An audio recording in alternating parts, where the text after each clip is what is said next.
भगवान रामଙ୍କ ପାଇଁ ଦେଶ ବିଦେଶର କୋଣ ଅନୁକୋଣରୁ ମୂଲ୍ୟବାନ ସାମଗ୍ରୀ ଆସି ଅଯୋଧ୍ୟାରେ ପହଞ୍ଚିବ।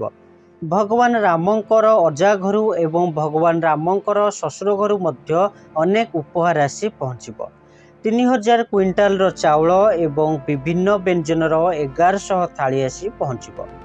ଭଗବାନ ରାମଙ୍କ ପାଇଁ ଶ୍ୱଶୁର ଘରୁ କ'ଣ ଉପହାର ଆସି ପହଞ୍ଚିବ, आमे संपूर्ण विषयटी को आपको कहवा पूर्व कमेंट जय श्रीराम लिखि आम चैनल को टिके सब्सक्राइब करंतु एवं वीडियोटी भल लगे लाइक करंतु। बंधुगण 22 जनवरी रे भव्य राम मंदिर रे भगवान राम विराजमान करिवे। प्राण प्रतिष्ठा कार्यक्रम हेबो एवं अद्भुत भव्य भोग मध्य तैयारी हेबो। एही शुभ अवसर रे समस्ते सामिल हेबा पाई देश विदेशर कोण अनुकोणरू भगवान श्रीराम को पाई उपहार आसी पहुँचब। एहा भितरे भगवान रामंकर अजा घरू एवं निज ससुर घरू मूल्यवान जिनिस आसी पहुँचब। भगवान रामंक अजा घर छत्तीसगढ़ 3000 क्विंटाल चाउल आसी पहुँचब। सेहीपरि रामंकर ससुर घरू नेपालर जो जनकपुर रही सेठू मूल्यवान वस्त्र एवं फलमूल इत्यादि आसी पहुँचब। देशर विभिन्न राज्यरू भगवान राम को देवाई किछि ना किछि मूल्यवान जिनिस आसी अयोध्या रे पहुँचवाक जाउछि। ताहले जानिबा केउ जगारू केउ जिनिस आसी अयोध्या रे पहुँचवाक जाउछि। मामू घरू माने छत्तीसगढ़ 1000 क्विंटाल चाउल आसी पहुँचब। सही चाउलरू विशेष भावे एक भोग तैयारी हेबो। छत्तीसगढ़ अलग अलग जिलूर एकत्रित करा जाय भल चाउल आसी अयोध्या रे पहुँचब।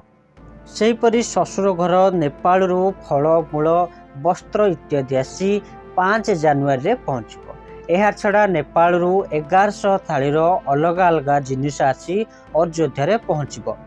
नेपाल मध्य चाहूँची एही शुभ कार्य रे निजकू सामिल करिबो। सेतिपाई भगवान रामंकर आभूषण ठारू आरंभ करिकी बासन कुशन प्राय 51 प्रकार मिठा एवं चांदीर बासन सेट उपहार सदृश भगवान राम को भेट करा जिवो। सेहीपरि उत्तर प्रदेश एटा जिलूर भगवान राम पाई 2100 किलोर अष्ट धातुर घंटी आसी अयोध्यार भव्य श्रीराम को मंदिर रे लागिबो। दाबी करा जाउछि कि देशर सबुठारु बड़ घंटी होछि इए। एहार दाम पाखापाखि 25 लाख टंका हेबो। एहाकू तैयारी करिबा पाई 400 कर्मचारी निजर श्रम दान करथिले। एही घंटीर चौड़ा 15 फुट एवं भितरर चौड़ा मध्य 5 फुट हेबो। सबुठारु बड़ कथा हेउछि तैयारी करिबा पाई 1 वर्ष समय लागिछि। सेहीपरि गुजरातर बड़ोदरारू सबुठारु बड़ अगरबत्ती तैयार आसिबो।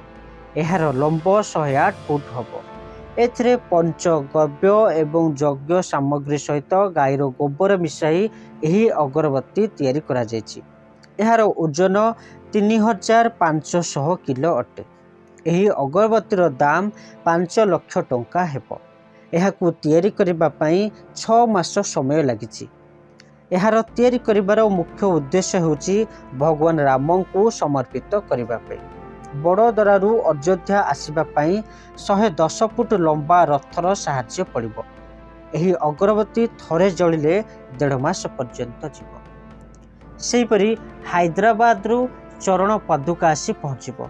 एही पादुका देशर विभिन्न स्थानर मंदिर रे पूजा अर्चना करि सारिबा परे 19 जनवरी आसी अयोध्या रे पहुँचब। एही पादुका को हैदराबाद श्री चला श्रीनिवास शास्त्री तैयारी करिसेंती।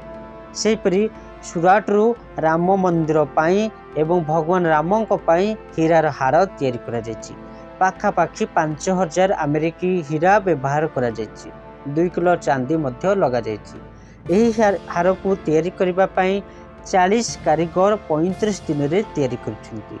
हीरा व्यवसायी को कहवा अनुଯାयी यही हार कौन व्यवसाय उद्देश्य तैयारी करा जाय नहीं, बरं भगवान राम को उपहार देवा पाई तैयारी करा जायछि। सेहीपरि विदेशरू मध्य भगवान राम विभिन्न चांदा आसीछि। विदेश रे राम भक्त निजर सामर्थ्य अनुଯାयी किछि ना किछि चांदा मध्य देइछन्ति।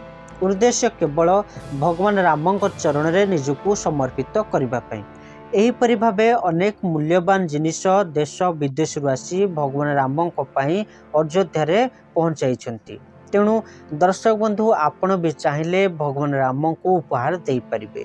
तेणु शीघ्र आपण पठेबार व्यवस्था करंतु एवं 22 जनवरी रे निकटस्थ मंदिर रे एवं निज घरे दीपटी जालंतु। केवल उद्देश्य रहिबो संसार कल्याण पई भगवान राम पाखरे निवेदन करबा।